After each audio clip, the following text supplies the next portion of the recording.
এখন কিন্তু আস্তে, আস্তে বাজারে শীতের সবজি উঠছে।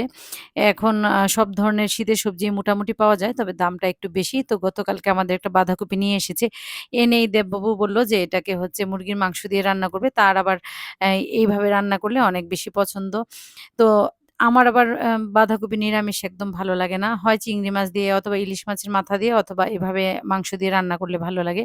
আর আমার মাটির কড়াইটা কিন্তু এখন আমার Facebook বন্ধুদের কাছে বেশ জনপ্রিয় হয়ে উঠেছে। অনেকেই আমার এই কড়াইটা দেখে নতুন একটা কড়াই কিনেছে মাটির। আমার এক দিদিভাই কলকাতার মৌমিতা দিদিভাই আমার এই কড়াইটা দেখে একটা মাটির কড়াই কিনে আমাকে জানিয়েছে এবং সে পোস্টও করেছে। আমার অনেক ভালো লাগে আপনারা যখন আমার জিনিসগুলো দেখে সুন্দর, সুন্দর কমেন্ট করেন।